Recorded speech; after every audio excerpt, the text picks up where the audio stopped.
দীঘায় তৈরি হচ্ছে বাংলার সবচেয়ে বড় জগন্নাথ মন্দির। এবার বাঙালির জগন্নাথ দর্শন হবে দীঘাতেই।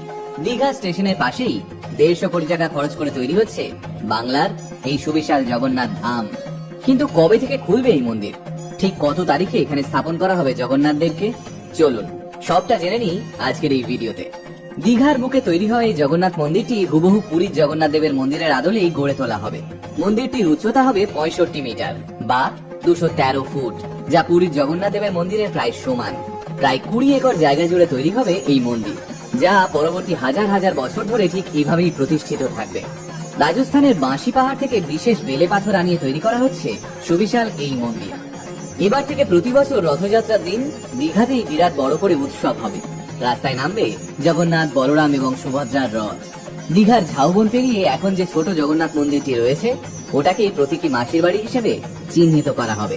আর রথযাত্রার সময় যাতে কয়েক লক্ষ মানুষ একসঙ্গে এই মন্দিরে আসতে পারেন, পুজো দিতে পারেন, সেভাবেই বৈজ্ঞানিক পদ্ধতিতে সাজানো হচ্ছে এই মন্দিরের বিরাট প্রাঙ্গণ।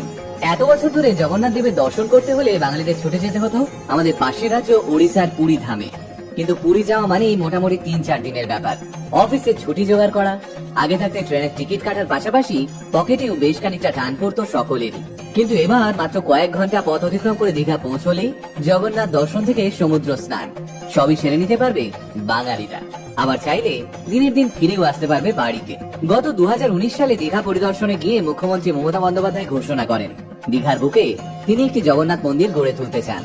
সেই মতো পুরীর জগন্নাথ দেবের মন্দিরের আদলেই দীঘাতে মন্দির তৈরির প্ল্যানিং শুরু হয়ে যায়। প্রাথমিকভাবে এই মন্দির তৈরিতে 100 কোটি টাকা খরচ হবে ভাবা হলেও এখন সেই খরচের পরিমাণ এসে দাঁড়িয়েছে 150 কোটি টাকায়।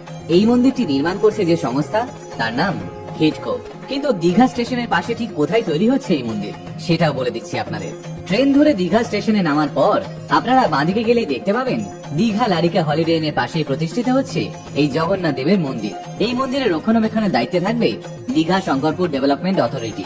কিন্তু দীঘার এই মন্দির কি পারবে পুরীর জগন্নাথ দেবের মন্দিরের প্রতি মানুষের সেই আবেগ, সেই ভালোবাসাকে টেক্কা দিতে? অনেক বাঙালির মতে পুরী ধামের মাহাত্ম্য কোনোদিনই দীঘায় তৈরি হবে না। জগন্নাথ মন্দির বললে লোকে পুরী ধামকেই বোঝে। দীঘার এই মন্দির উচ্চতায় পুরীর মন্দিরের সমান হলেও মানুষের ভালোবাসা সবসময় পুরীর মন্দিরের প্রতি থাকবে। তবে অনেক বাঙালি এও বলেছেন, ঠাকুরের মন্দির যেখানেই হোক সেখানেই ভক্তদের সমাগম হবে, এ বিষয়ে কোনো প্রতিযোগিতা হয় না। পুরীর প্রতি মানুষের আবেগ অনেক বেশি, এটা ঠিক। কিন্তু মানুষ যখন কম খরচে কম সময়ে এসে দীঘায় জগন্নাথ দর্শনের সুযোগ পাবে, তখন মানুষ আসবেই। এ বিষয়ে মানুষদের মতে এই মন্দির তৈরি হলে দীঘায় লোক ধারণের জায়গা থাকবে না, হোটেলের সংখ্যা আরো বাড়বে।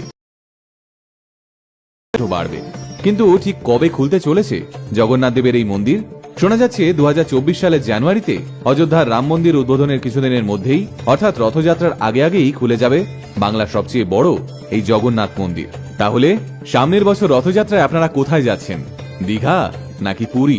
কমেন্টে জানাতে ভুলবেন না কিন্তু।